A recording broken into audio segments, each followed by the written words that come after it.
Let not your heart be troubled. You are listening to the Sean Hannity Radio Show podcast. So like many of you, I have trouble sleeping. I have insomnia. No matter what I tried, it wouldn't work until I met Mike Lindell, and I got my very own MyPillow. It has changed my life. What makes MyPillow so different is MyPillow's patented adjustable fill. In other words, you can adjust the patented fill to your exact individual needs so you get the support you need and want to help you get to sleep faster and stay asleep longer. Just go to MyPillow.com or call 1-800-919-6090. Remember, use the promo code Hannity. When you do, Mike Lindell will give you his best offer ever. Buy one pillow and get another one absolutely free. MyPillow, made in the USA, 10-year unconditional warranty, and it has a 60-day, no-questions-asked money-back guarantee. You have nothing to lose. So it's time for you to start getting the quality of sleep that you've been wanting and we need. Just go to MyPillow.com or call 800-919-6090, promo code Hannity.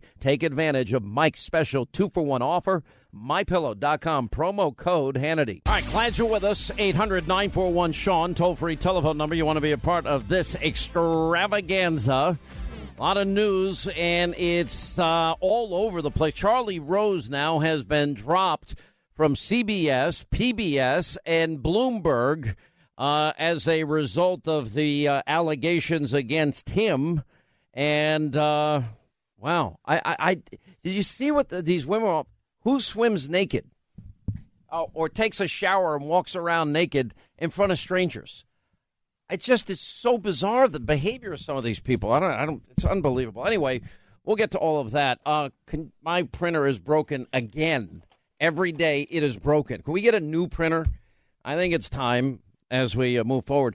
I want to get into, the big stories of John Solomon and Sarah Carter, the FBI informant now that he's had his NDA taken away and his muzzle is off, if you will. Now I just pulled this one out. This one was stuck in there, as usual. And you don't know until you actually need the papers that they weren't printing the last 20 minutes, and you spend 20 minutes of your time, and then you look down. There they are, the busted papers in the back. Anyway, so they have a new report that shows a Russian effort to get the corrupt Uranium One deal. We'll hit that in the course of the program today. We got now another Al Franken accuser on top of the first two accusers, and liberals having a hard time dealing with all of that. Charlie Rose was like the lion of liberal media. I mean, he was it. Charlie Rose was the guy, his PBS show. I'd been on the show with Charlie Rose a time or two. Left is all get out, left wing. He was one of these guys that would show up at every event in New York City in his black tie. What are you doing down there? You're trying to fix the printer. You fixed it. No, it's not fixed. It's fixed temporarily until I print something else, then it's going to be broken again. It's not operator error. I hit print and it prints. It's supposed to print. Happy Thanksgiving. Yeah, why are you attacking me on my first day back? I mean, my last day before I leave. I'm so unbelievable. Are you okay in there? It's annoying when I can't get my prep that I thought was sitting on my printer. Mind. I'm not going out of my mind. This is not going out of my mind. This is me mildly being annoyed. And, well, it's happened now all week. Do you want me to tell you what it is? What I would like to have happen is I would like somebody You want me to tell you what it is? I would like somebody in this audience to take a sledgehammer or a hammer, and give thanks to the printer? No, I'd like to bust this printer up and get another printer that actually works. This has happened all week. And I will tell you why. If you're going to tell me it's my fault. It is. Because I do everything I always do, which is file, click, print. Mm-hmm. You're selecting the legal size, and there's no legal size tray in there, so you're confusing the printer. I am not confusing the printer. It should be configured to accept what I always send I will be configuring it later on your computer, so you no longer have the option to select the wrong size. I've never selected a side. I don't usually have to select a side. You are. Okay, I didn't change. I'm going to come in and watch you on commercial break. All I do is hit print. That's it. I hit print. And when I hit print, I want the paper to come out. It's going to come out now. And now 4 days in a row, because I'm working up until the last second of the show, and I'm printing out notes, and I'm printing out articles, and nobody wants to hear any of this. All right, let me move on, and let me get focused here. So anyway, so we have all these incidents. So Charlie Rose, the big lion of the liberal left wing, And look, I'm not even going to get into it because it gets so creepy. But you got 8 women accusing him of all this inappropriate sexual behavior, including unwanted sexual advances and, even worse than that. I mean, lewd phone calls. Why would anybody ever get naked? What are you two looking at that's making you laugh in there? Nothing. What are you looking at? Nothing. Stop lying. Come on, what? We were looking at something from our friends Diamond and Silk, which we'll show you on the commercial break. Okay. So 8 of these, who would walk around naked in front of a stranger? Who would do that? That's something that I have a hard time understanding. I know it's a very different world. I understand it, and I get it, but maybe I don't understand. I guess I don't even walk around naked in my own house, ever. Who would ever do that? In my own bathroom, I'm quick to, all right, I'm out of the shower. Quick, get dressed. As fast as you possibly can. Too much information there? TMI. That's the thing that most people do. You get in the shower, you get out of the shower, you dry off, you put your clothes on. That's what I do. I don't walk around with no towel either. What is that? I don't even walk around with a towel. I don't even have a bathrobe. You're not on the air as you're sitting there talking to yourself. Nothing apparently in the studio is working today. Because you're sitting there talking, I can't hear you either. Both of your mics aren't on. Then you got Glenn Thrush over at the New York Times. He's in trouble. And I went through this long diatribe last night that I think is dead on accurate here. The next woman, as it relates to Franken, is when he was a senator at the state fair in Minnesota. And this woman claims that Franken grabbed her backside while the two were posing for a picture. And the woman also posted the picture on Facebook and later responded to a comment about it by writing, quote, Al Franken totally molested me, creeper. That's the first 2 years of his first term as U.S. Senator. Franken says, well, I took pictures with a lot of different people, thousands of pictures. I don't remember this specific incident. Well, we already know he's a groper because we got the picture of him groping Leanne Tweeden while she was asleep. Greg Jarrett actually said that is a crime. What Franken did to Leanne Tweeden, that would be a crime. He's a liberal. Of course, nothing's going to happen. Nothing ever happens to liberals who break the law. And then, the thing that nobody really paid a lot of attention to, that I paid a lot of attention to, is about Franken in particular. This guy's said a lot of strange and weird things over the year that nobody seems to want to bring up in the liberal media. And I understand comics. I understand comics cross lines. But there's got to be a line you don't cross. Like, I don't really have a problem with Chris Rock, going hard at, in a humorous way, racial issues at all. I think Chris Rock is really funny. I like the energy he brings to the stage. He's very funny. I think it's fine, and I think he makes a lot of good points as he's doing his comedy. I don't have a problem with Jim Norton, who comes on this program, and the acts that I have seen him do on HBO, which are way over the top. You're not going to watch that unless you want to get grossed out and laugh at the most, the basic things in humankind. But some of it is funny. Still like Larry the Cable Guy. He's get her done. Sent me a video recently that made me die. Anyway, but Al Franken, when he was working for Saturday Night Live, once suggested that they do a skit about drugging and raping Leslie Stahl, who works at 60 Minutes. And he says, here's how it'll work. I'll give pills to Leslie Stahl. And when Leslie Stahl's passed out, I can take her to the closet and rape her. Or that's why you never see Leslie Stahl until February. And when she passes out, I put her in various positions and take pictures of her. What's so creepy about what he said? And then in light of the picture of Leanne Tweeden sleeping and he's posing with the pictures, it just shows a kind of consistently sick mind. He did something for Playboy called Pornorama, and that's where you can't even talk about what was in there. And when he was 12 years old, he said, the Internet's terrific. It's a learning tool. My 12-year-old son, he used it for a 6th grade report on bestiality. And then he apologized, to the people of Minnesota for saying all these things. But he writes in his latest book to say, I'm sorry. I wasn't sorry. I just said it because I liked my career and I wanted to get votes. And that's pretty revealing about him. I wonder if the people of Minnesota will remember this at the time. Some people have been saying to me, Hannity, why don't you go out there and And why don't you lead the way for Franken to get kicked? That's for the people of Minnesota to decide. He is Senator Groper. If you want to elect a Groper as your senator, go ahead. I wouldn't vote for him, but I knew he was nuts before he ever got there.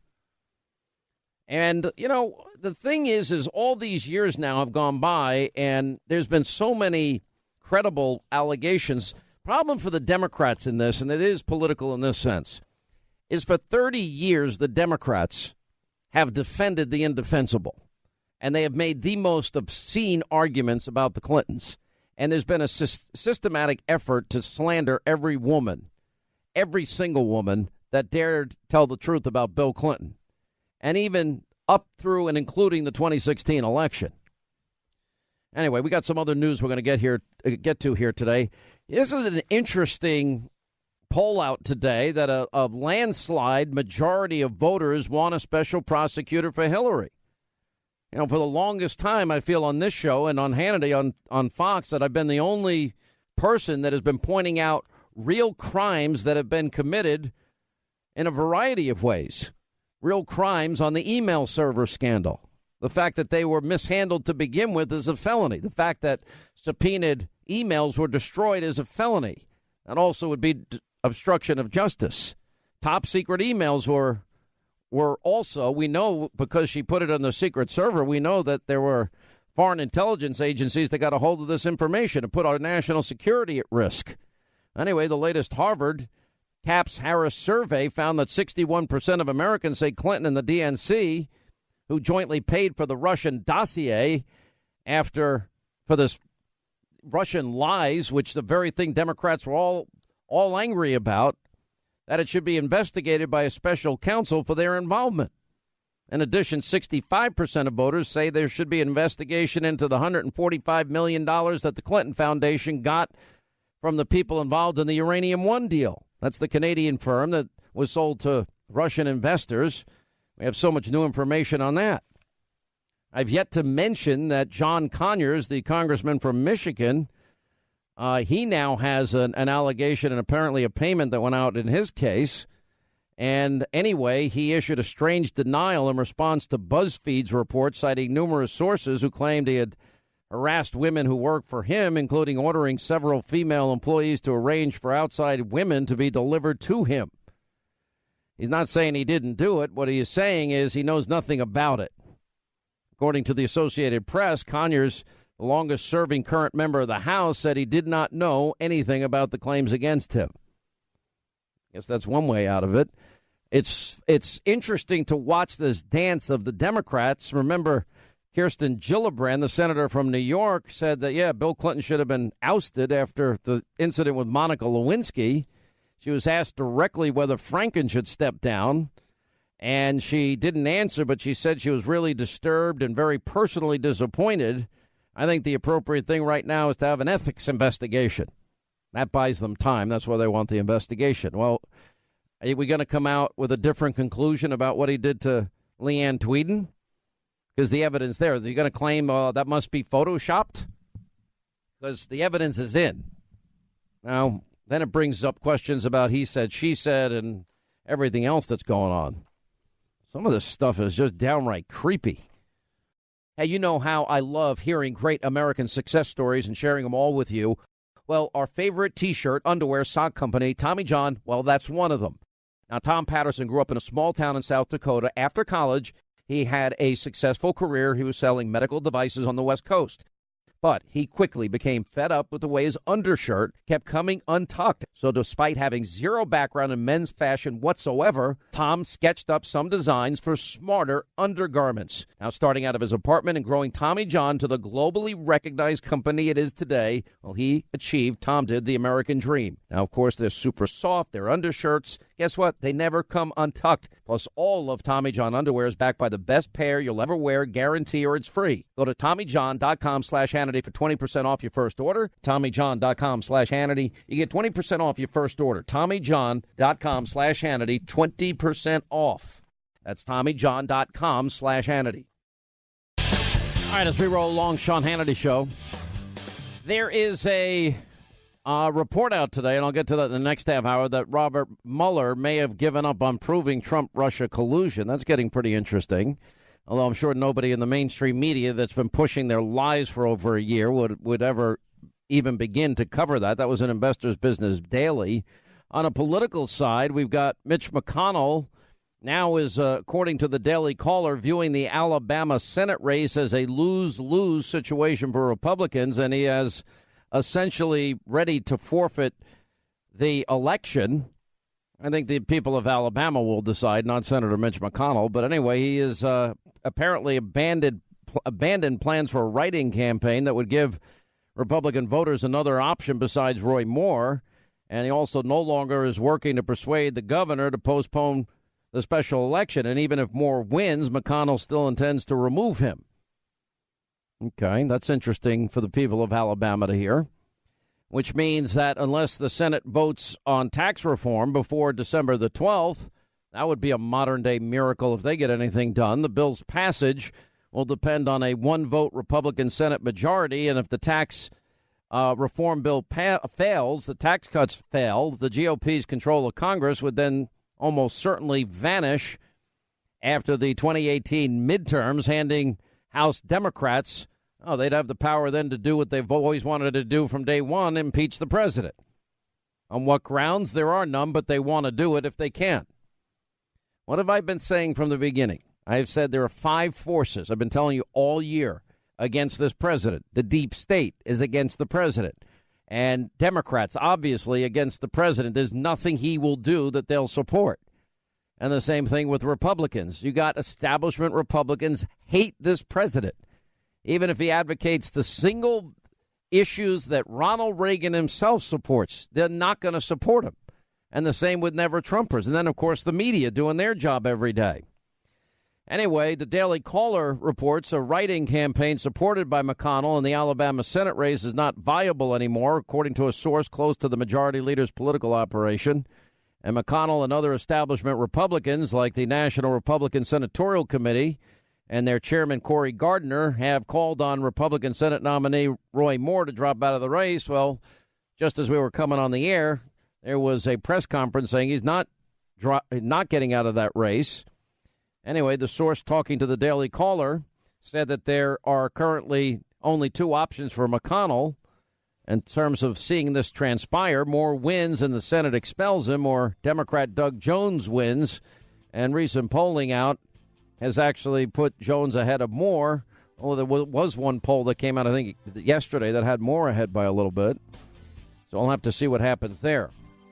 All right, we'll take a break. We'll come back. We got a lot of new information that we're going to talk about as it relates to Uranium One and the Fusion GPS dossier. We have Donna Brazile is going to stop by today and a lot more. All right, 25 till the top of the hour. 800-941-SEAN is our number. Later in the program, we'll have a little Dr. Hannity action. I mean, you're going to go home and you're going to be there for Thanksgiving and you're going to be sitting across from some crazy liberal relative. Maybe it's a brother, sister, aunt, uncle, cousin, somebody. And I urge all of you to bring your Make America Great hats with you and wear them at Thanksgiving dinner, or your Make America Great placards, or I Love Trump T-shirts, just to make them bubble and fizz like Alka-Seltzer in a glass of water and freak out. And then you can have some good discussions. Now, here's how I recommend you do this, and we'll get into this later in the show. The main thing is have a sense of humor about it. You got to understand they lost, you didn't. They never thought they would lose.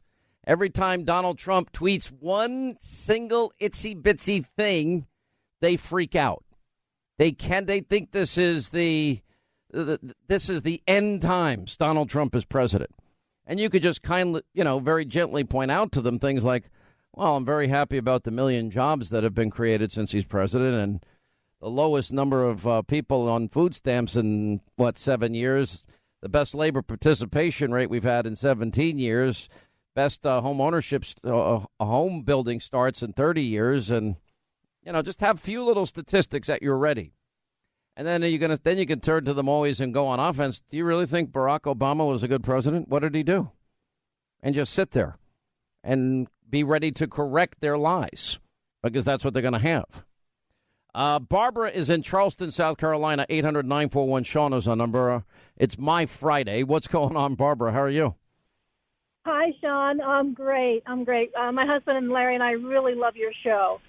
I wanted to tell you that we saw Let There Be Light on Sunday, and we were blown away. It was absolutely I'm so glad. wonderful. Yeah, it's still in theaters this weekend for the holiday weekend, and I'm so glad that so many people liked it, the feedback.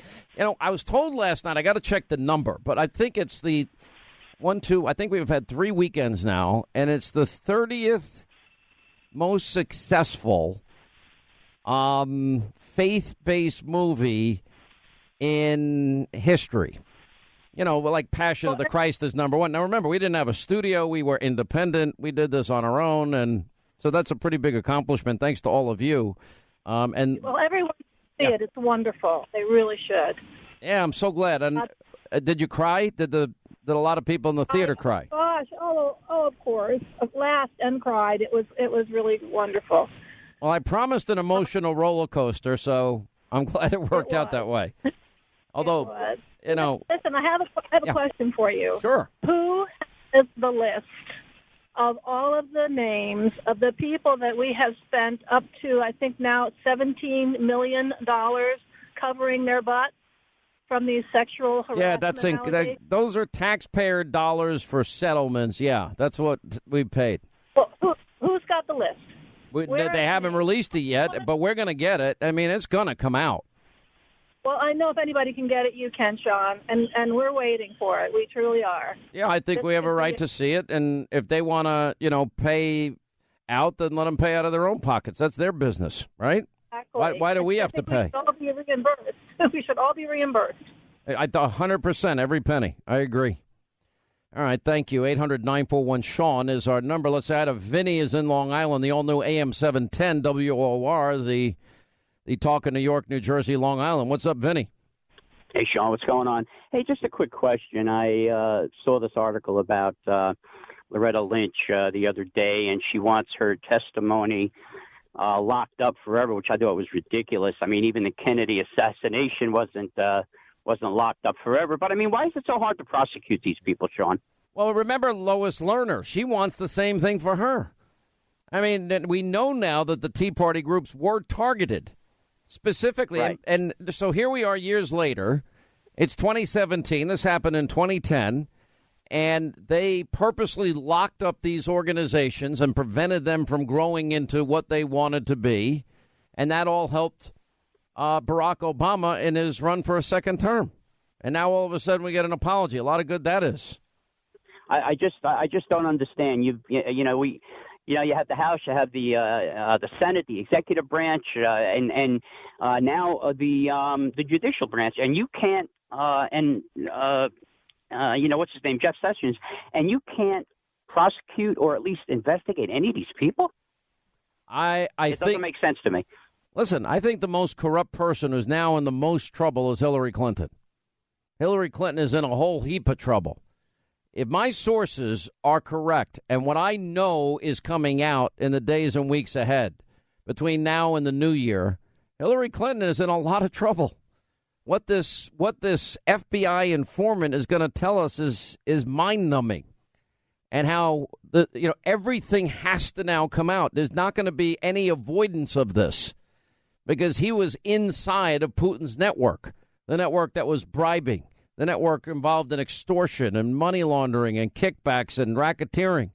And he was telling the FBI, and that means Holder's Justice Department and Mueller's FBI, everything that Putin was trying to accomplish as it relates to getting, access to America's uranium. And I also can pretty well assure you that the Russians were laughing the whole time at how stupid that administration was in terms of letting them do all of this. Anyway, good call. Appreciate it. Let's say hi to George who's in Erie, PA. What's up, George? How are you, sir? How you doing, Sean? I'm good, my friend. What's happening? Hey, well, I'm confused. I consider myself a relatively smart individual, but I'm not understanding the strategy of the president when you constantly attack votes you need. And I'm referring to Jeff Flake, Cloaker. I mean, you get more flies with honey. What's the strategy? Because he needs these guys' votes. And if he doesn't change, in my opinion, they're going to send the little finger in the way, and we're all in trouble. So why is he doing what he does? Can you explain it? Let me ask you this question, because you can reverse what you're saying here. So basically you're saying that guys like Jeff Flake and Bob Corker, and I assume you're probably including McCain in this group, that they would rather stick it to Trump than do what's right for the American people and vote for the very things they've advocated for their entire political professional careers. Absolutely. We watched John McCain, an American hero, by all stretches, stand on the Senate floor and act like Caesar with a thumb. I mean, your common sense is we need the votes. Trump is just throwing gasoline on a fire. I don't get it, because these men control his fate, whether he likes it or not. And that's reality, and that's the part I have with Trump. I don't know if he truly understands the consequences of his action. You know, he goes overseas, he's president. He comes back here, he doesn't act like majority of us think he should. You know, I think there's some listen, I think one of the things that is driving people crazy about this president is everybody has their image, how, especially establishment Republicans, they want their president to act the way they want them to act. That's not going to happen with Donald Trump. Donald Trump is not going to just all of a sudden wake up in the morning and he's going to evolve into a cookie-cutter president. That's not what the American people voted for. The American people voted for somebody that is bold, outspoken, iconoclastic, a little brash at times, and somebody that throws fire and fights hard. That's what they voted for. Now, I know it's kind of in fashion. They don't even notice after a while, but these guys go to Washington saying pretty much the same type of things Trump was saying, and something happens to these guys, and they change. And they like being called senator, and they like being called congressman, and they like being called governor. And they change. And then they give up the fight. You know, every Republican had voted repeal, replace Obamacare. And then even in 2015, 7 Republicans in the Senate voted just to repeal it. But when it actually meant something, they were never going to do it. And then about 100 House Republicans, same thing. They had no intention. Those 60 show votes they gave us over the Obama years were just lies. And, you know, they're being exposed for who they are. Now, I look and I go down the list of Trump's policies. Cutting taxes across the board is what he said he wants to do. That's what Reagan did. Cutting the corporate tax, that's Reaganomics. That's supply side. That's conservative economic policy. Controlling our nation's borders. Well, you can take it right out of Ronald Reagan. You can't control your borders. You don't control your destiny in your country. Ronald Reagan said that. Originalists on the Supreme Court. You know, even on issues on trade, I think there can be an argument made that in some areas there's a similarity, but trade may be being the one issue. But the president showed no side of wanting to be a protectionist. He wants free trade, but fair trade. So I'm asking myself, well, what is it that they hate so much about this president? He wants education to go back to the states. He wants to repeal and replace Obamacare. He wants an economy that's flourishing for the forgotten men and women. I said to somebody recently in an interview, the Republican Party, I didn't leave them. They left me. I haven't changed in the 30 years I've been in radio. I mean, what Trump is representing, he is as close to fighting for Reagan conservatism. Put aside these words, nationalism, populism. Steve Bannon is more of a nationalist populist, which I don't have a problem with, except Steve and I will argue about the top marginal rates. He wants them at 45%. I argue to him that's not what Reagan did, that created 21 million new jobs, doubled revenues to the government, and gave us the longest period of peacetime economic growth. Republicans, their economic plan that they passed in the House is great, except for they don't have the stomach to fight against tax cuts, or what the Democrats will label as tax cuts for the rich. Anyway, I hope that answers your question. But, look, he's going to be who he is. I think you vote on the policy, and I think it speaks more that I think Trump is the one that didn't sell out. I think a lot of these guys did. And I think a lot of these guys, acting so high and falutin, and, they're part of an all-boys club over there, and they just think there's one way to act and only one way to act. But, We're also learning that they don't act so well behind the scenes either. I think Trump is transparent about it. I've watched the media's obsession. Well, Donald Trump and the Access Hollywood tape. And then they bring up, well, Donald Trump had a divorce. Well, Donald Trump, and I'm like, and he may have cheated on his wife. And I'm like, okay, everybody knew about all of this before the election. It was litigated, and the American people decided. I don't think anybody thought they were electing a saint. But I think they did think they were electing a fighter. And he continues to fight. And the expectation that he was going to win and then become like all of them isn't going to happen. And I'm glad it's not going to happen. We have enough weak people, spineless people, cowards in Washington. I'd like to see somebody, one of the things that has impressed me the most about his presidency is his desire and his willingness to fight to keep the promises he made during the campaign. I like the fact that his speeches now are the same as his speeches then. All right, back to our busy telephones. Stephen is in Wichita, Kansas, KNSS. By the way, you don't go to Dr. Josh Umbra's group, do you? Atlas MD? Absolutely. You do? Absolutely. Did you go there because of me, because you heard it on the show, or did you know on your own? I know on my own, but I heard it on your show as well, and that's the way medicine should go. So on a scale of 1 to 100, 100 being most satisfied beyond any expectation, where do you put Atlas MD on that list? 100. Yeah, 100. And we could duplicate that around the country, but of course, stupid Republicans are too dumb to think about that very new paradigm that would work. All right, we got a minute. What's on your mind? Right. I just wanted to say thank you so much, Sean, because you, Rush, Sarah Carter, and John Solomon have been the only ones continuing to pound for the truth. Trump has absolutely been the most transparent president ever. His plan and his statements have never wavered from when he came down the escalator. And you're the only one telling the truth. So I'm greatly looking forward to seeing the information from the FBI informant that ties this all together in a nice little bow for Christmas. Look, one other thing. I'm not going to stop doing what I do. I mean, there's a lot of people that would love to shut this show down and get me fired and have this voice go. I'm not changing either. I know who I am. I know what I believe, and I know what I want to fight for. And I think America is worth fighting for to save our country, to help those people that have been left behind economically, to have a secure and safe country, to have the willingness to confront evil in our time. What I vouch for, what I believe is not that complicated, and it could all be accomplished. Republicans could get a lot of this done tomorrow if they just wake up and stop going on vacation. All right, remember Donna Brazile, her book is now a New York Times bestseller, and it's called Hacks, the inside story of the break-ins, breakdowns that put Donald Trump in the White House.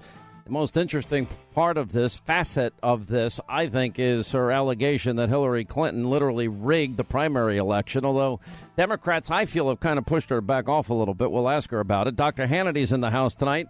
What are you going to do when you sit down for Thanksgiving dinner with your crazy liberal relatives? I have advice to give out. Ami Horowitz has his latest and greatest, perhaps, tape holding an American flag and an ISIS flag and getting people to react. Straight ahead.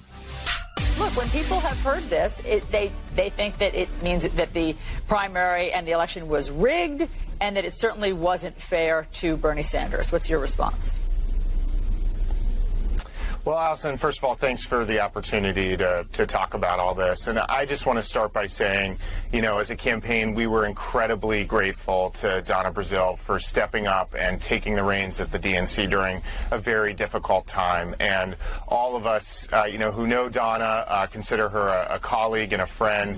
Mm-hmm. The allegation she's making there simply isn't true. And actually, the arrangement in question has been released. It's out in the public. Everybody can see it. And the same thing was offered to both campaigns. The DNC was broke.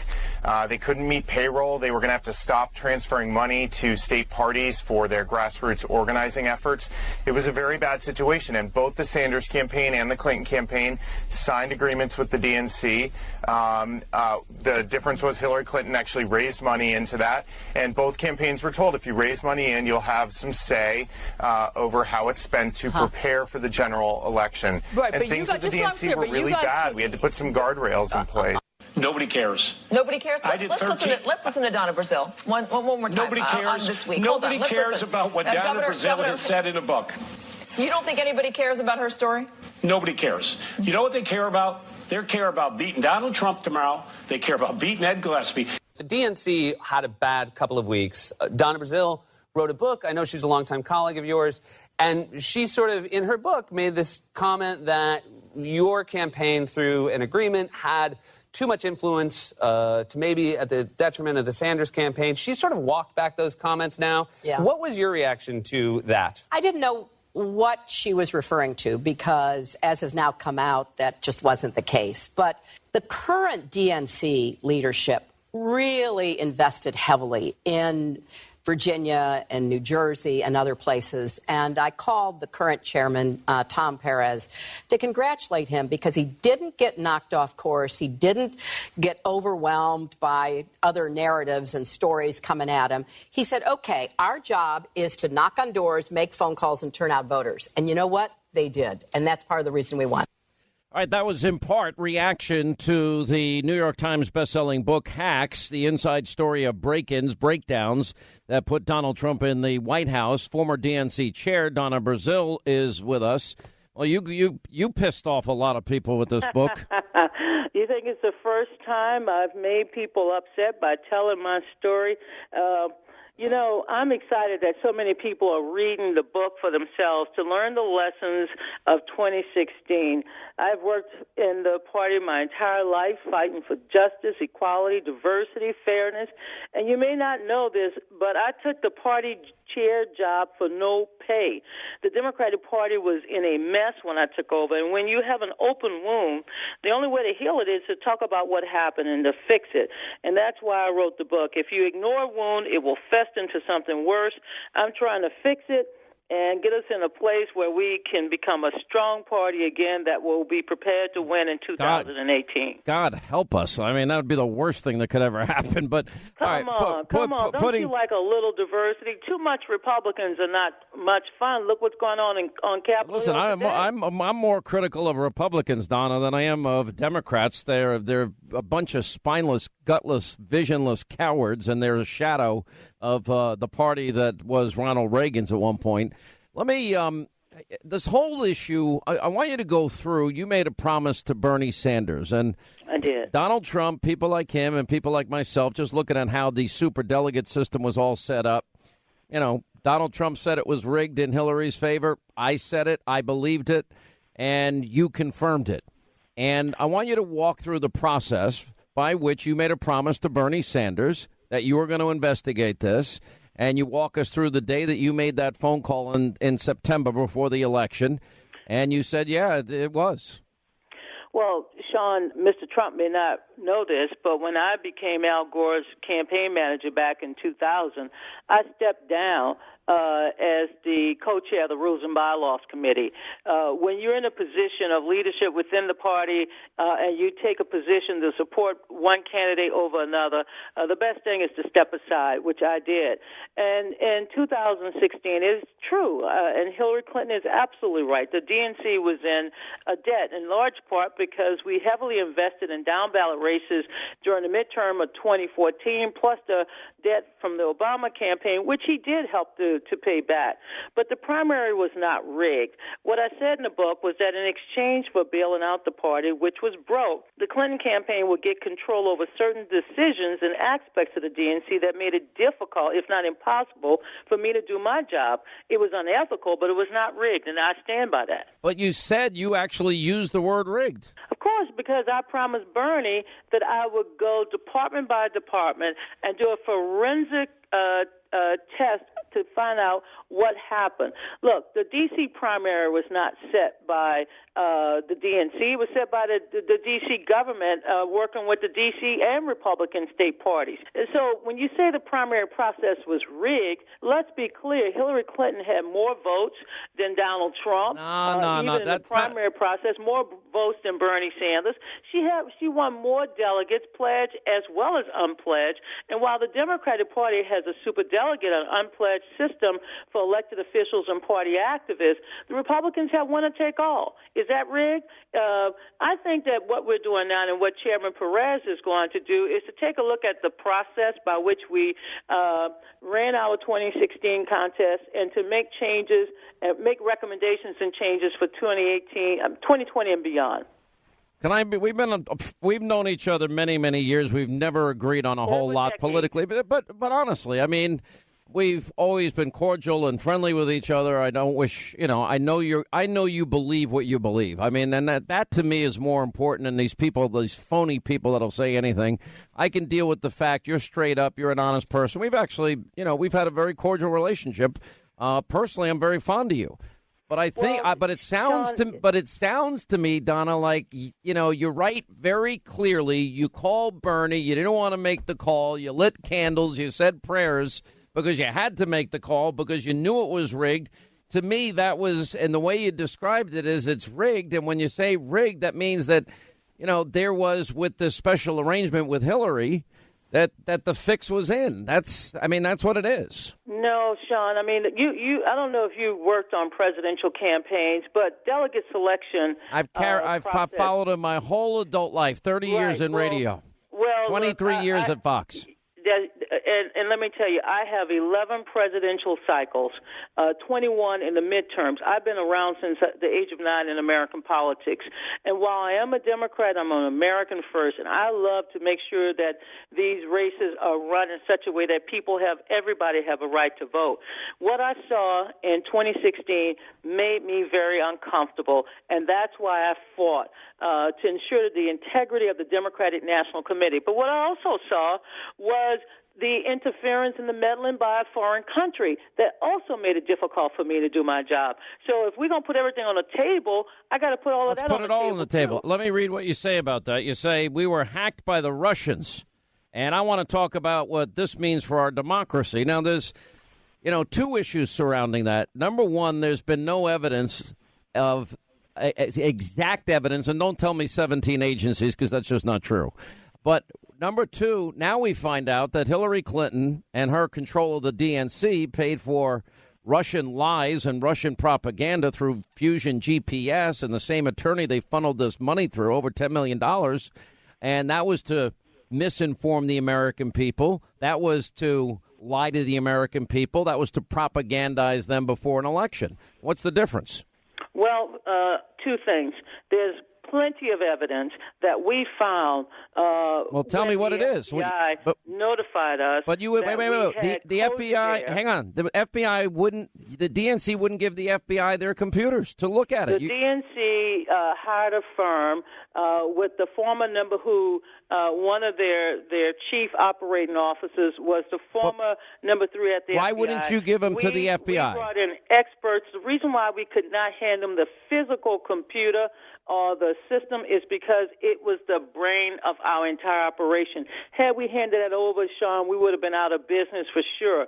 But what we did, we gave them the exact everything that they requested in a letter that they sent to us in June of 2016, every possible thing. And when I became chair in July, not only did I receive my briefing, but I made sure that everything we found, everything we turned over, we made sure that federal officials have it. That's on the record. I stand by. All right. Well, the FBI, just for the record, has a different story, but you didn't answer this question. Hillary Clinton bought and paid for Russian lies, propaganda, misinformation, all in an effort to influence the American people with Russian lies before the election. Well, first of all, that research was conducted by a big Republican donor, and when Donna, I know, Donna, the opposition research. Well, you got to go where the facts are. No, Donna. When the Republican, you're right. They first hired Fusion GPS, but that was long before Steele was ever involved in that project. Michael Steele is the agent that got the Russian lies that he paid for. I never authorized no law firm. I never authorized this contract. I learned about this contract just recently, and when someone said to me, "Well, when did you first learn about it?" I on November 4th, 2016, I went to the lawyer, Mr. Elias, and I said, "Is MI6 on our payroll? Need to know."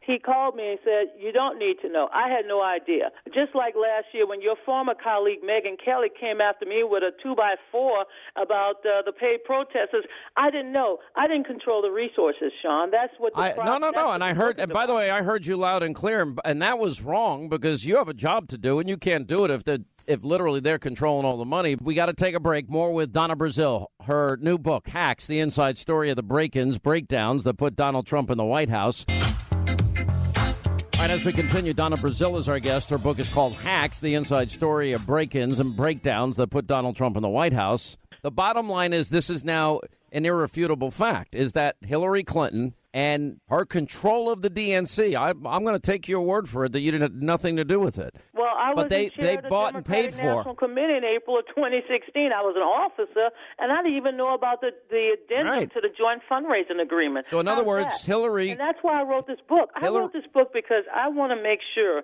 that we not just clean up, and we're doing that, and I cleaned up before I left, but also that we heal, which is underway as we speak. But most importantly, we got to make sure there's no other foreign interference or meddling in our elections again. Period. No collusion, no conversation, no rubles, nothing. Sean, we got to make sure that we have. So I'm giving you very specific. In the United States of America.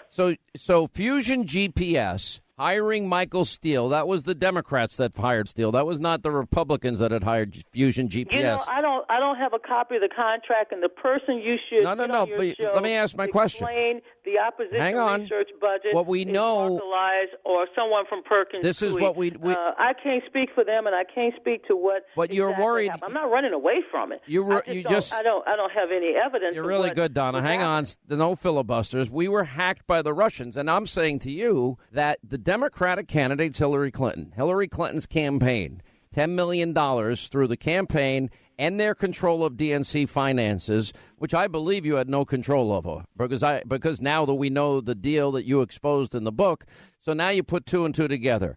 But they bought and paid for Russian lies and propaganda to influence the American people in an election, and what they put out was nothing but the most salacious things and misinformation. Now at what point are you going to say that? At what point are you going to say that Hillary Clinton was wrong to use Russian lies to try and influence the American people? Well, first of all, Sean, I don't want to get into the research. Would you want to get into the research? And much of that research has been proven factual. I don't want to get into the research. I want to correct a misstatement. The DNC. Wait. Nothing has been proven. Nothing has been proven true. Hookers in a bed with Donald Trump in Moscow. $10 million. Look, Donald Trump has not even acknowledged, let alone done anything to protect our election. I know you know, Mr. Trump. You should say you talked to Donna Brazile, and Donna who prays for you, like I pray for all my presidents.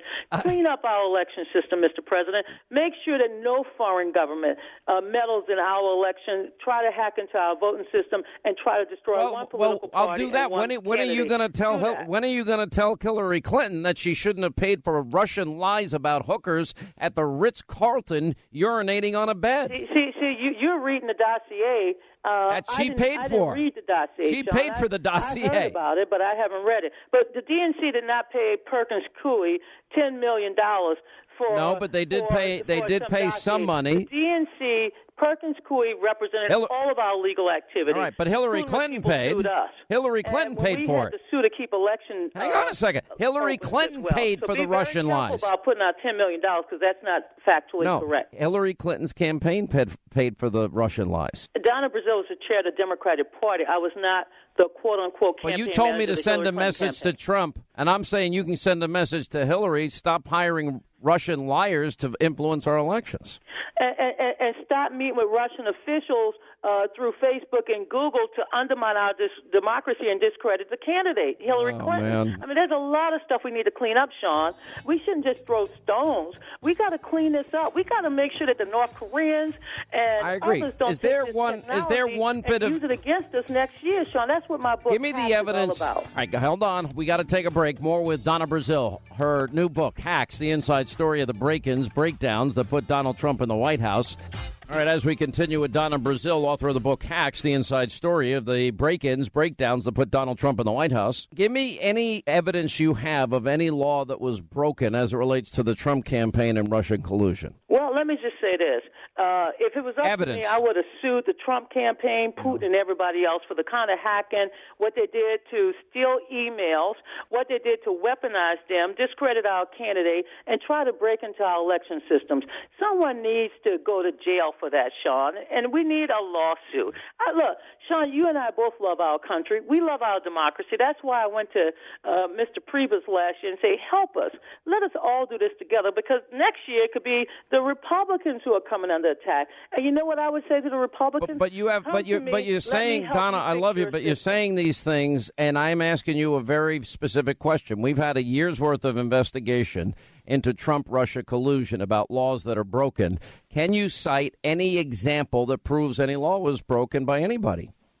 The hacking of people's personal information is against the law. Okay, but all right.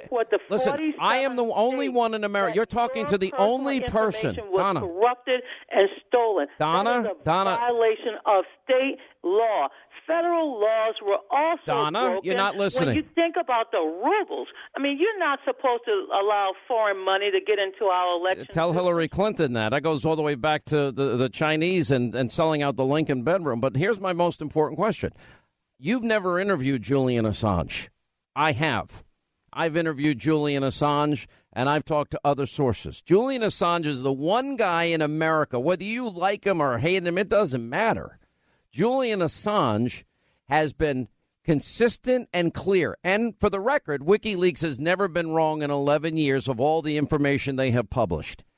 And Julian Assange was crystal clear to me. It was not the Russians. You say it is the Russians, so I go back. No. Let me finish my question, Jonna. Come on. So you say it is the Russians. The guy that knows says it's not, and it was no state party, and it wasn't Russia. So I ask you again, what specific evidence, because you say specifically in the book it was the Russians, and the Russians hacked. He says they didn't. He's the one that put these emails out. And I'm asking you what evidence that you have that, in fact, it was Russia or that it was any Trump-Russia collusion. Because if you have evidence, I'm sure Robert Mueller would like to talk to you. Well, first of all, Robert Mueller has not called me, but if he called me, I would tell him the same thing I would say to your listeners. There was a lot of collusion. There was a lot evidence. Of activity. You're throwing around smoke. That's smoke. Where's the evidence? Between attempts to discredit. Where's the beef? Give me the media platforms. Just because you're saying it doesn't make it true.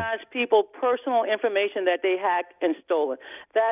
Okay, give me the. I'm going to go back to my question. Give me the evidence that Russia did this. State law. The evidence was where? Clear. Where? That these were active Russian. Where?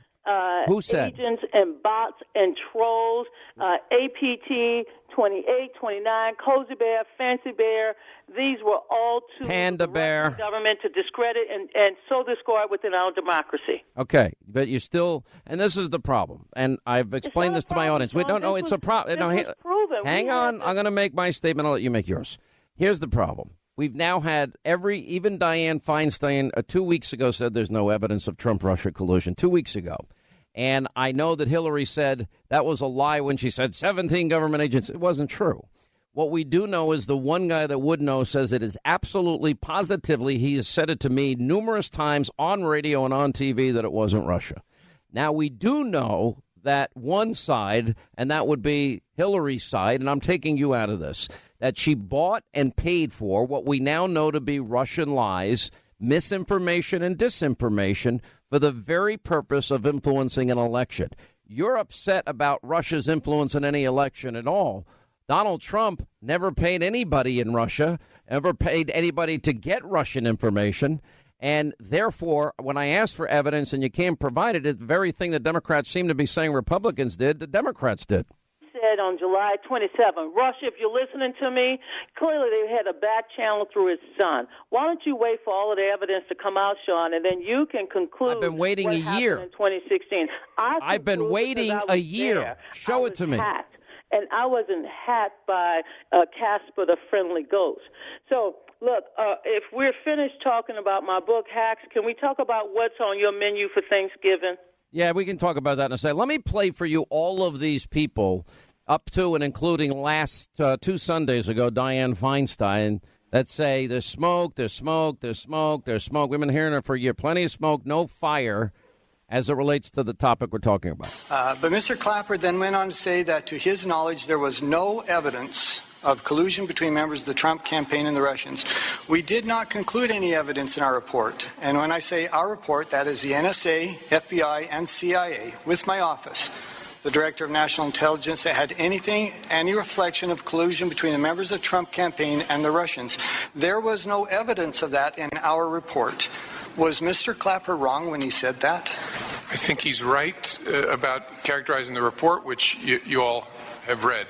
We did not include any evidence in our report, and I say our, that's NSA, FBI, and CIA with my office, the Director of National Intelligence, that had any reflection of collusion between members of the Trump campaign and the Russians. There was no evidence of that included in our report. Have you seen anything, either intelligence briefings, anything to back up any of the accusations that you've made? They have the documentation that they did the hacking. The hacking. On the DNC. Right. And on some of us, that have. But the collusion, though? No, we have not. Do you have evidence that there was, in fact, collusion between Trump associates and Russia during the campaign?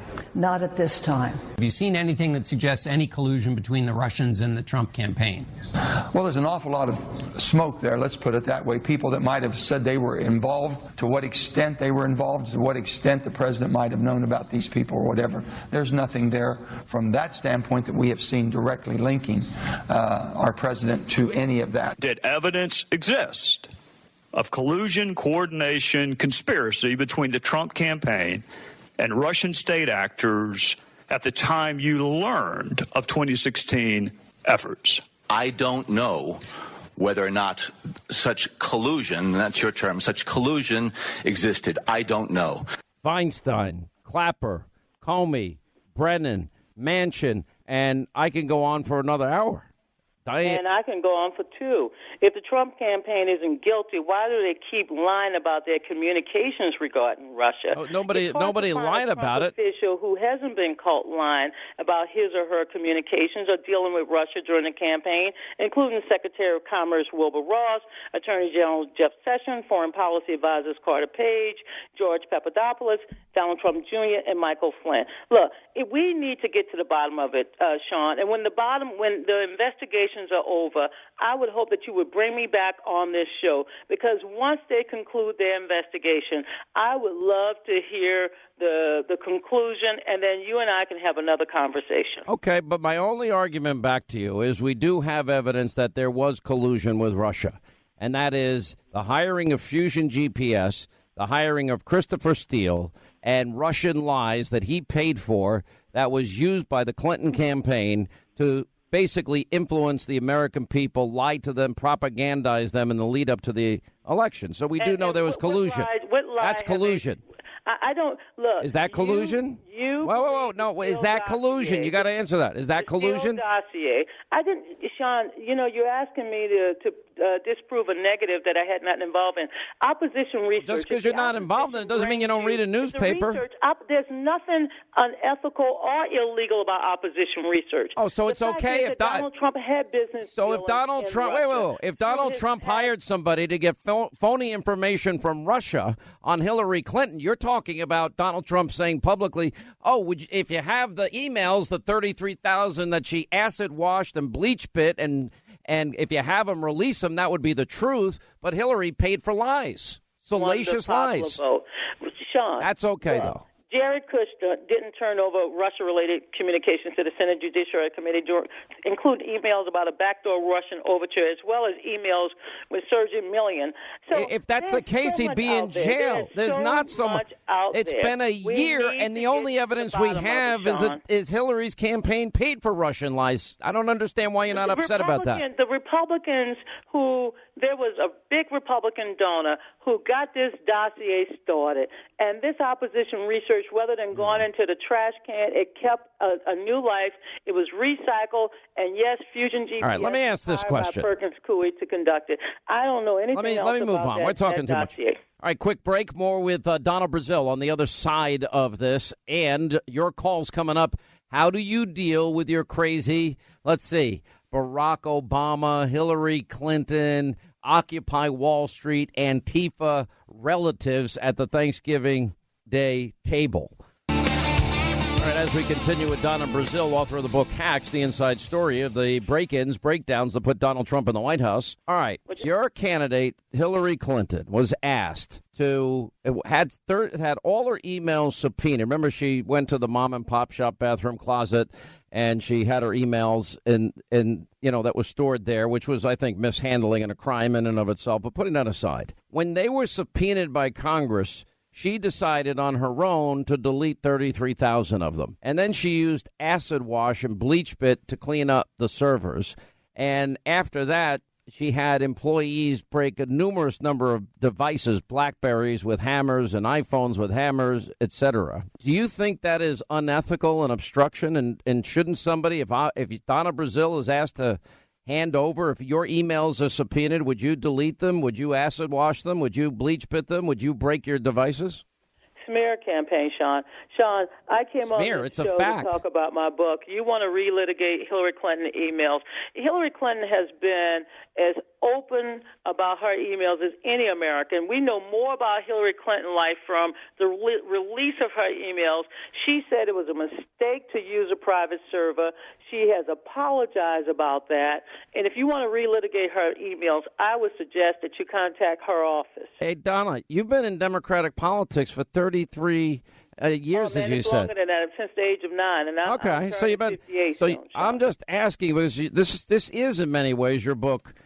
Hacks, the inside story of what you think the campaign was about. So I think it's perfectly legitimate. The breakdown that led to the election of Donald Trump. That is the title. Is there anything about Donald Trump you like? Gift. Is there anything you like about Donald Trump? As I said in the book, I said, I give him credit for cracking the blue wall. Yeah. I mean, he ran an anti-establishment campaign. Sean, I pray for my president. You know why I pray for him? Whether it's Barack Obama, Donald Trump, George W. Bush, Bill Clinton, George Herbert Walker Bush, Ronald Reagan, let's go all the way back to John Kennedy and Lyndon Johnson. And I pray for them because I'm an American. I want my president to succeed, irregardless of his party affiliation. I just wish today I could say Madam President instead of Mr. Trump. Let me ask you, but do you think that his policies, do you like his policies on anything? I think the president has to pivot. I think he needs to start talking about infrastructure. He needs to go back to the jobs that he talked about creating, and he needs to do more to bring about healing and an end to the kind of vindictiveness. When I say I pray for my president, I mean that. I don't just say, oh, Mr. Trump. I go to God, as most Christians do. I can't speak for other religions. I can only speak for myself. And I ask the Lord to watch over him because I want the Lord to watch over my great country. Well, that's the Donna that I've always liked. We'll leave it on a high note. The book is interesting. I will say that. I didn't put it down. It's called Hacks, the inside story of the break-ins, breakdowns that put Donald Trump in the White House. Well, I'm never going to agree with you on a whole lot, but I appreciate you coming by. And you should have done my show first, and you would have been number one on the New York Times list, but I'll forgive you for that. Sean, I'm a Christian like you are. I'm trying to be. I believe in. You know what? We do go back. We do combat, but we always shake hands at the end of our wrestling match. I want to say this to your listeners. No. This is a beautiful time of the year. This is when we give thanks for many of our blessings. Amen. And I just want to give thanks to all of you. You're my American citizens. I love you. God bless you all. Happy Thanksgiving. Why are you making us like you so much now after we just had a contentious interview? Why do we now turn around and say, I actually like Donna Brazile? I don't, I said that once on the air and people were like, she fed her Hillary questions. I'm like, yeah, I know, but... Sean, our God is awesome. Our God is an awesome God. That's a great song, too. And even those people on the Clinton campaign that came on Fox and went on other shows, I love them. I love them because I love my country. So do I. We can't do this. Look, in our country, let's make America great again. We can do this. We can argue but still like each other. And, Sean, by the way, my gumbo is the very best in the world. I know when you taste my gumbo, you would want another bowl. So my love to your family, yours your too. All right, wife, Donna. your children. Happy Thanksgiving to you as well. God bless you. You're in my prayers as well. God bless you always. And we are very blessed beyond measure. Amen. All right, quick break. Right back. How do you deal with your crazy left-wing relatives? That is coming up next. News Roundup Information Overload Hour. Good friend Ami Horowitz, writer, producer, director, documentarian. And what did we asking people this time? This was a social experiment where I had my remember the time I had the U.S. flag, the ISIS flag, Israeli flag video? So this one was a twist on that because, we've had all of these, our national anthem, for example, be disrespected to the NFL. I want to see if people had any fidelity to other national symbols. So I went around Berkeley with my U.S. flag to see what people's reaction would be. Okay, so what was the reaction? We got that all on tape. We do. What were the specific questions you were asking? No questions. I was just simply walking around with the flag saying, I love America. America's the greatest. God bless America. That's it. Let's hit it. I'm Ami Horowitz. Sadly, there's been a lot of controversy around some of our American symbols, like the national anthem. So I went to UC Berkeley to see what the student reaction would be to another national symbol, the American flag. I love America. This country stands for freedom. Yeah! The little piece of freedom in my hand. Who protects freedom? This guy. I am pumped. Greatest country on planet Earth that protects all freedoms, right? No? Greatest country in the world, right? No, the opposite. Complete opposite. No? Why not? Yeah, Canada's pretty great. You know what I'm talking about. One imperial power right now in the world. It signifies military rule. God is not proud of us. America. This country. America. Wow. Why would you say that? I see you walking around with the little Star of David. Flick me off? Consider successful. Because she said my flag sucked, I wanted to see what the reaction would be with, another flag that's out there in the news. I stand against America. ISIS protects Islam. I denounce the United States. The black flag of ISIS will stand over the White House. I denounce Western imperialism. I denounce American imperialism. Good for you, man. Good for you. Thank you. I love that you're saying that. Thank you. I appreciate that. ISIS is love. We don't have hate in our hearts unless you stand against us. Then we kill. The attack in New York was a blow. After spending several hours waving my ISIS flag, shouting pro-ISIS, anti-American rhetoric, a sum total of one person was upset by it. How many people passed you? 1,000? 500? I don't know. Most people just ignore you, or most people ignored me. All right, and then you hear these, keep up the good work, man. Couple people supported me. I mean, it's beyond sick. There's part of me thinking, people don't even know who the name of the vice president is. So they know who ISIS is, and it wasn't the flag. I was saying, come fight for ISIS. ISIS attacked New York. ISIS. Every third word was ISIS. Every third word was ISIS. It's so sad. I mean, people are so dumb sometimes. But the school system has created this whole thing. There's no question about it. This is garbage in, garbage out, right? That's what we hear. Professors are preaching that the world's problems are because of the United States of America. It's a double-edged sword. They screw America, F America, and then with the ISIS flag, nothing. I think it's a gutsy thing that you do, but it's also, to me, it's sad. I mean, you watching all the things that are going on with the NFL, and you saw, for example, what's his name, Marshawn Lynch. Yeah, this weekend, and he doesn't stand for the national anthem. He stands for the Mexican flag and that anthem. What was that? And you can't. I'm sorry. I do not buy the argument that by taking a knee during our national anthem is not a screw you America. I'm sorry, you can't make that argument to me. It absolutely is. If you're going to then pick some other moment or some other thing, but if you're going to do it to our national song, you're saying something about the hatred you have toward this country. There's a lack of understanding. It runs so deep throughout this whole thing, and this is what the NFL isn't getting. This is what these millionaire players aren't getting, is that look at the empty seats that we saw just this weekend alone. I mean, many people just staying home. They'd rather, if they're going to watch, they'll watch it on TV, but I think ratings are even proving the interest is lower than it's ever been. People don't care. Most people that I know have just said, forget it. They've had it. They don't want it. They're going to ruin the NFL. I mean, I could see another sport replacing it at some point if they keep this up. Oh, there's a ton of sports up and coming.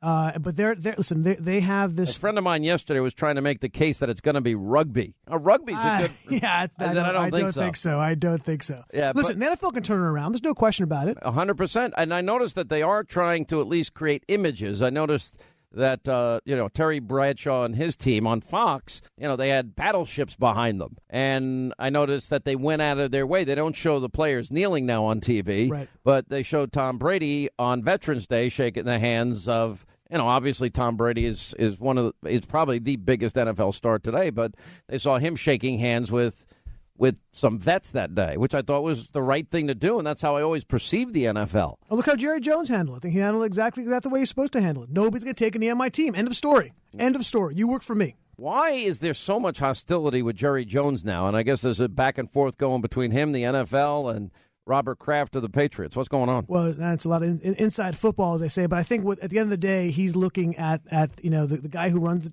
the league, and they just cannot agree on anything. I mean, he wants Roger Goodell, I read, wants a contract of, $50 million a year and a private jet for life. For life.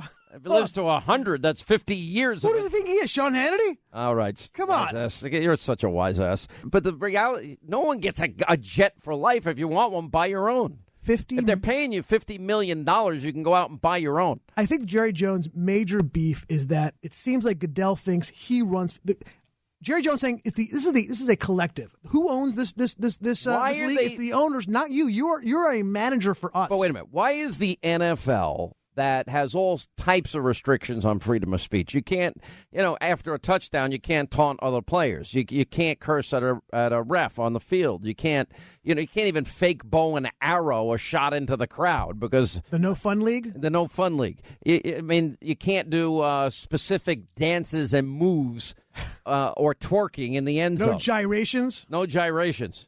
Yeah, but okay. First of all, it's not you're not being fair.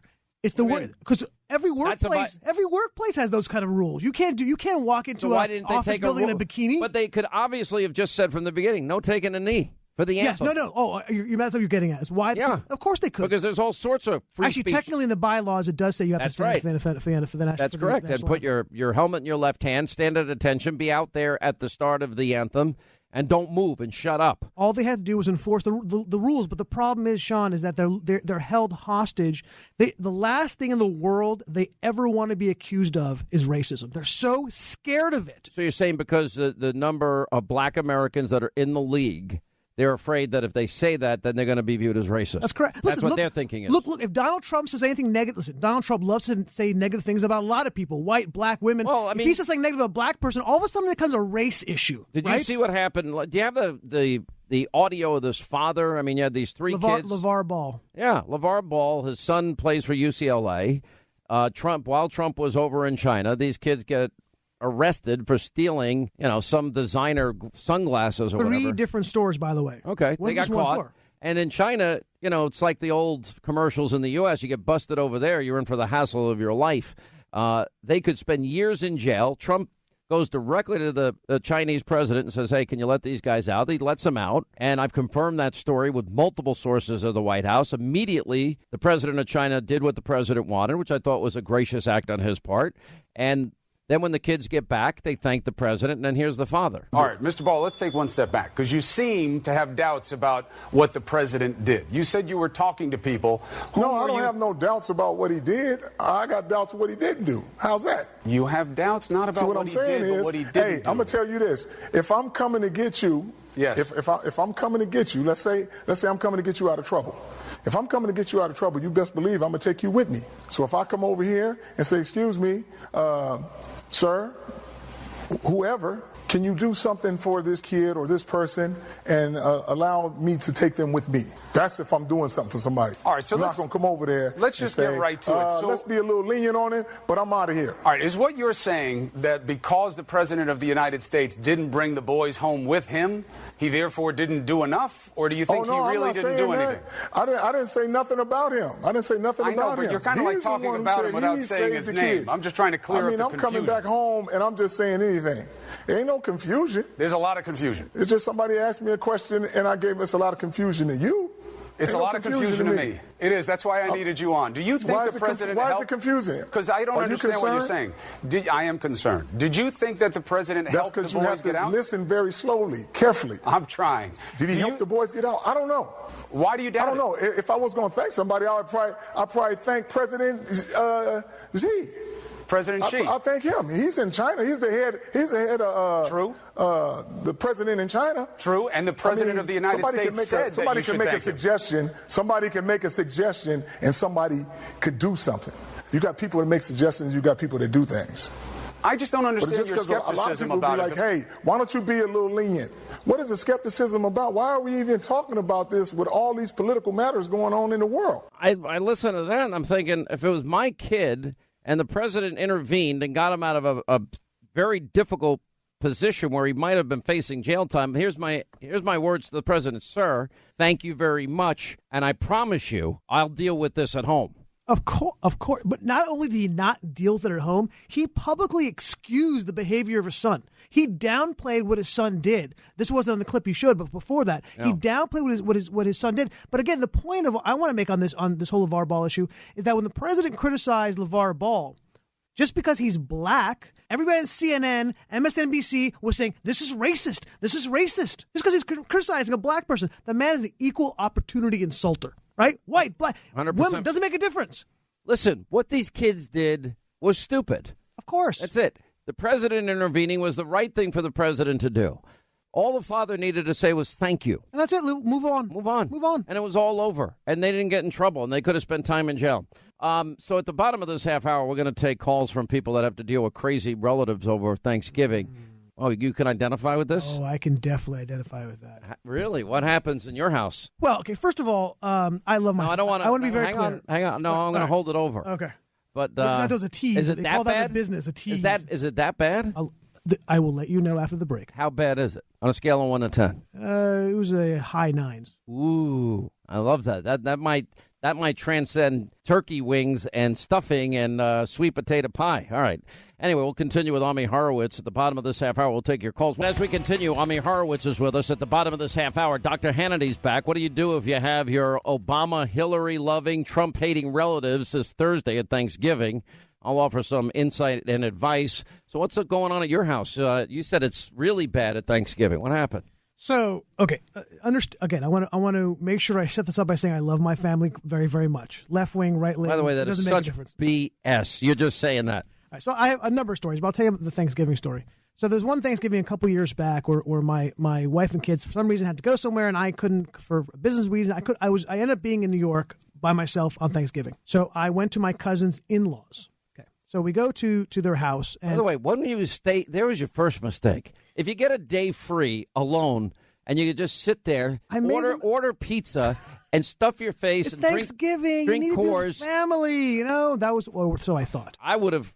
So I thought. All right, go ahead. Okay, so first problem is they're vegetarian, right? So right off the bat, that's just gastronomically, that's a no-go for me. Did not know that going in. What is vegetarian turkey? It's like a tofu type of thing. I don't know. I'm sure it's delicious. Yeah, I just stuck with these stuff. I used to do a lot of stuffing.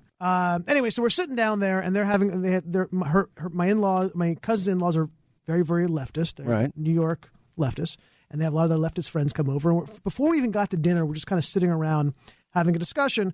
And how long ago was this? How many years? 4 years ago. Okay. This is pre-Trump. Right. So they didn't even know that Trump wasn't even part of the discussion. I know that's a natural way you can get a lot of friction in the family. That wasn't even on the table.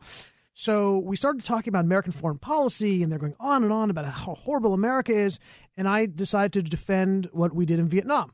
just to piss him off, to be fair. All right, so that's my advice. You got to go in. If you have a great Make America Great Again hat, and you know you have liberal relatives that hate the president, wear the hat. Wear the T-shirt.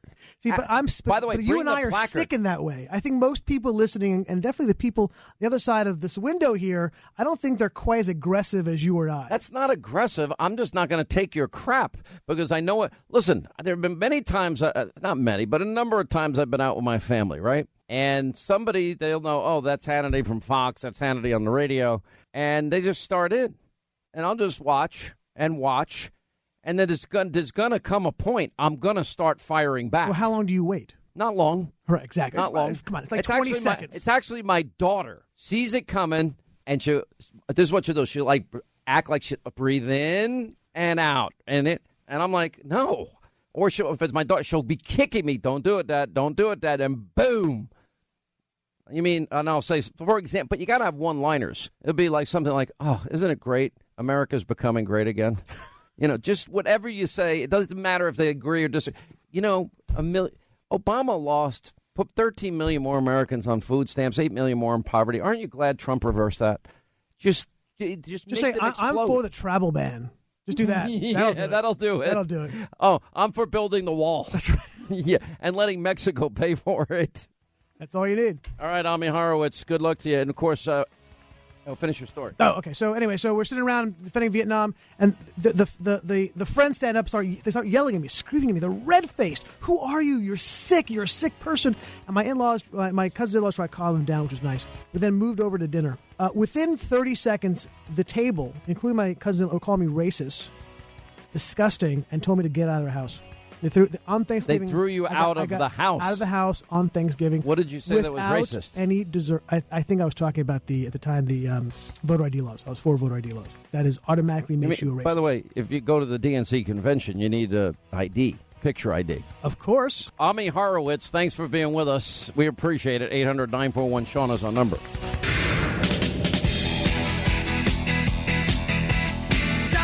Doctor, give me the news. I got a bad case of loving you.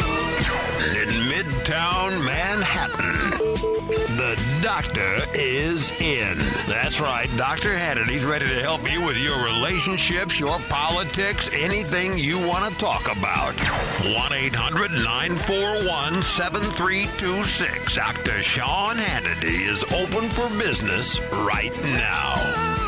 All right, so here it is. It's my final hour here. Well, I'm on TV tonight, so it's my final radio hour today before we go on our annual Thanksgiving Day break. Only a couple of days, and it's that time of year we have so much to be thankful for. Can't forget that, not the least of which is the greatest audience in the history of radio and how wonderful all of you are. We live in the greatest country God gave man. If we have our health, well, we have a lot to be thankful for. You have our families, they're healthy. We have a lot to be thankful for. It's not the material things that I think make the top. Oh, I am thankful that I got a Mercedes last year, or I am thankful that I got this car. Well, yeah, you should be thankful for your house and your car and the food you put in your stomach, and there's a lot to be thankful for.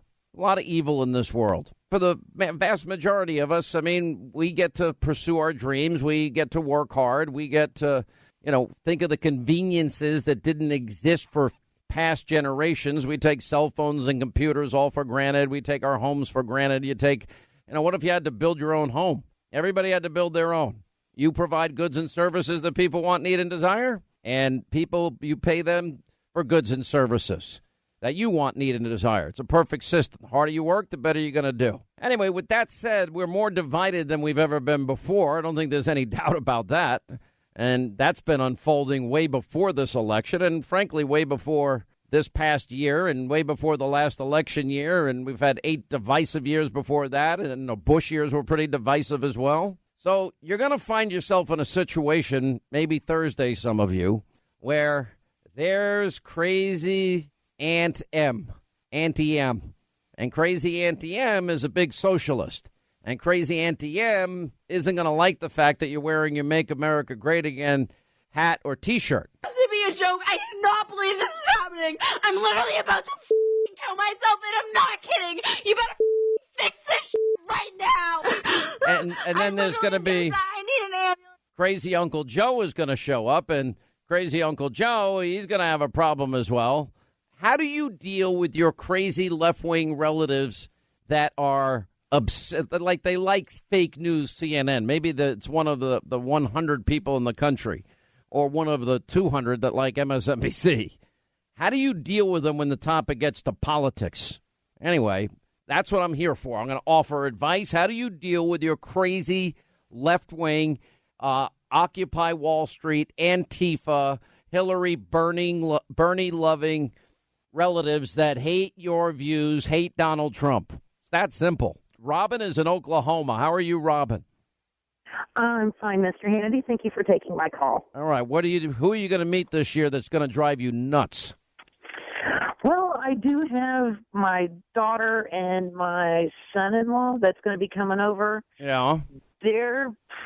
She's more of a socialist, and he's kind of flip-floppy, so I worry about him a little bit.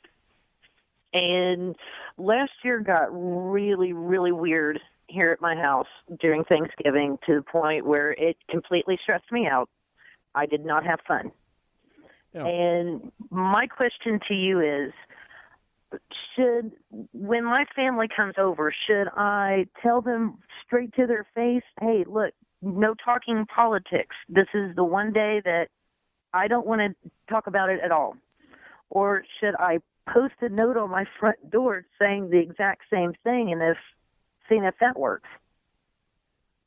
Look, here's the thing. I like to have fun with them. That's what I like to do. The first thing I would do if I was you, if you have any Trump gear, like a Make America Great Again T-shirt, or if you have a Make America Great Again hat, and you know it's going to make your liberal relatives bubble and fizz like Alka-Seltzer in water, and they're going to flip out, there's nothing more fun than, like, poking at them. And the way you poke at, how can you stand this man? Oh, just go, don't you think his Twitter is the funniest thing you've ever seen?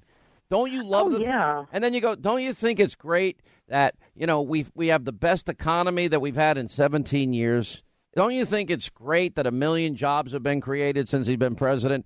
Just have a few simple little facts that are going to freak them out. By the way, what do you think of the news that Hillary stole the primary from Bernie? Oh, and what do you think? Have you heard about Uranium One and the dossier that Clinton paid for? I'm sure that's very troublesome. Do you feel like you were lied to? Always go on offense. And then she said, Donald Trump hates the women. And I said, no. Can I jump in? I'm just wondering what's happening, because I thought this was a holiday of giving thanks, and you seem to be wanting to give advice on how to battle. I'm giving advice how to deal with your crazy. This isn't Gladiator or Braveheart. Excuse me. On Thursday. Listen, people are going to walk into the lion's den this weekend. Robin, you get more honey with kindness. What is it? Oh, really? So you want to go in, and when what's the expression? You get more bees with honey than you do. Yeah, do that. Do that, people. All right, don't listen to Linda. Don't listen to Sean. Because she doesn't have one liberal in her family. First of all, I have several liberals in my family. Okay, and then the first thing they're going to say is, you still work for that idiot Sean Hannity. Exactly. And then what are you going to say? He's the best boss in the whole wide world. I'm going to say those sweet potatoes are here courtesy of the Sean Hannity job. Well, that's the difference between me and you. I'm going to go right at my liberal relatives. If they open their big fat mouths and they want to fight, I'm going to fight. You're going to throw the sweet potatoes as opposed to serving Maybe it would be more fun than the typical Thanksgiving dinner. Messy. Then I don't have to eat them and get fat again. Anyway, God. Does that help, Robin, at all? That helps immensely. Thank you so much for answering that for me. Robin, you're such a good liar. Oh, man. I just can't wait for the Friday morning headline. Sean Hannity, police called to Sean Hannity's house over a food fight. Sweet potato pie, and I shut my mouth. Remember that song by Alabama? All right, Kate in Austin, Texas. What's up, Kate? How are you? Glad you called. Well, I have to crack up because I'm going to agree with Miss Linda, my best friend here, because I have to, because I love you and I love your advice. I think that was really well-meaning. But so here's my situation. We're going to put ourselves in the Wayback Time machine to last year, to the fresh moment of like one of the most amazing elections of our modern time. I mean, I love when you play that role of all of the things that happened that night. It gives me chills. It makes me so excited every night. So we're on a high. My husband and I are going into what you just termed the lion's den. And we had to put on our gladiator gear just to protect ourselves because I have nieces and brothers. They all live in Chicago and they live in Seattle and all the crazy places where mostly my nieces are millennials. They were in physical pain, like posting on Facebook. I don't want to mock them. I'm not trying to mock them because I love them. I adore my nieces. But they were like, weird physical pain. So that little girl that you play all the time that feels like she's going to fall apart, that was my nieces. So we go into the holidays get together and everybody's kind of not talking to Greg or to me because they know that we are conservatives, that we support Trump, that we love him, that we think that he actually can make America great again. But it's so personal. Well, listen, I mean, listen, you can have superfluous and surface level friendships where, all right, well, we're going to talk about the weather and, oh, isn't the sun shining nice today? Oh, look at the little bird that's going in the oven. Isn't it so cute? Oh, look at the baby's outfit, and you can talk about nonsense all day, but at some point, some serious stuff is likely to come up at that table. Kneeling during NFL games may be one of the issues, and another one might be Donald Trump and Hillary Clinton. So I'm just trying to help prepare you for a worst-case scenario. Well, it did come up. All of that did come up, and it was crazy, and I was trying to be sweet aunt and say, we're all going to be okay. It's all going to be fine. I was trying to do what Linda had just said. I was trying to get more V's with my honey than the vinegar. I love you, Kate. You're a woman after my own heart. I know. We're besties. I love you. So I'm just saying, what kind of hope? Let's take it to the other end. What kind of hope can Uncle Sean give to my nieces, these sweet little millennials who are lost and sad and broken in his How old are they? They are like 21 to 28. Yeah, this is what I would do. Bring them crayons, coloring books, cocoa, and bring them and give them a gift to get an aromatherapy session, whatever that is. I don't even know. And say, oh, here, hopefully this will get over your little crybaby, whiny little attitude and get your ass up like the rest of us and go to work for the next 40 years and work hard and play by the rules, and you'll be successful and be the master of your own destiny. There you go. Isn't that nice? That would be awesome. Yeah, I think that'll work. That'll be good stuff. Yeah, get them the cup of cocoa. All right, Kate, thank you. Denise is in Orlando, Florida. What's going on, Denise, on WDBO? What's happening? Hi, Mr. Hannity. I am one of the people who has been ostracized by my family because of my political beliefs. And I am an African-American female. I've got very, very liberal people in my family. And it's been a little stressful over the last 2 years with Trump announcing he was going to run. But when he became a candidate and I was behind him 100%, it was just absolutely crazy. So I'm actually not spending Thanksgiving with family. I'm spending it with friends. Okay, and your friends, you've been ostracized by some of them, by some or by all?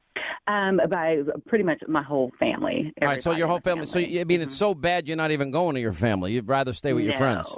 I'd rather stay with friends, absolutely. Let me tell you how life is. You know, this is just the truth. At some point, if your friendship has to transcend politics, at some point, and I know a lot of friendships that have ended over, you know, the whole battle of Hillary and Donald Trump and Obama. I mean, and I get that. But, you know, when somebody can't handle what I have to say, you know, I'll give you an example. John Kasich, I remember writing him. I said, you know, hey, can I talk to you? And we had been very good friends. And he writes back, if it's about Trump, no. And I'm like, okay, we'll only talk about golf, and we'll only talk about our kids and the weather, and we won't talk about, you know, the working men and women that are in poverty on food stamps and out of the labor force, and how I think this plan is good for the country. I actually wrote him that. Never wrote me back after that. Now, we've since talked, but, you know, to me, it's like people have to accept you where you are. And at the end of the day, if people don't want to be around you that bad, then my attitude is, well, good riddance. You're not my friend anyway. And really, you know, there are people that are not my blood family that I consider family, that I love dearly. I got my team in here. I love my Hannity radio team. They're like family. Oh, boss, we love you. They would have to do a lot to really piss me off and make me fire them. Your irreverence just makes us love you more every day. I'm just glad I'm not eating at your house on Thursday, that's all. Why? We have the Because butterball. I don't want to be covered in that stuff. And what I want stuff? to eat it. Covered in what? No. Mashed potatoes, sweet potatoes, string beans, asparagus, cranberry sauce. We don't have any defective thinking liberals in my family. None. Mm-hmm. It's because they're all in fear. They're hiding in the closet. Yeah, that's probably true. Although I'm beginning to worry a little bit about my niece. She seems to be a little more liberal than lately. Uh-oh. But remember, Cassie used to come at me all the time. And Uncle Sean, and she'd just scream at me. Aren't you just tired of for me, I'm just tired of talking about politics. I don't want to talk about it on Thanksgiving. Well, what are you going to do? Watch football players, millionaires? I don't watch football, period. Watch millionaires take a knee? I don't feel like watching that either. I'm not doing that either. I'm just going to have lovely conversation about, other things. Okay, so you can't talk about real issues then, so your friendships are basically surface friendships. Aren't they all? No, I think some are deeper than that. Her brother just got engaged. I think they'll be talking about more of that type of stuff. I can't see Sunshine getting in a big fight at the family table the first year she's having Thanksgiving at the McLaughlins. I'm a peacemaker. I'm a peacemaker. I bring lots of peace. You're telling everyone to throw food at family members. I never said to throw food. And cranberry sauce. You are lying through your teeth. I didn't say to throw food. You want the Gladiator, Braveheart version Thanksgiving. We understand. You only throw food if, in fact, they throw it first. You got to defend yourself. I believe in self-defense.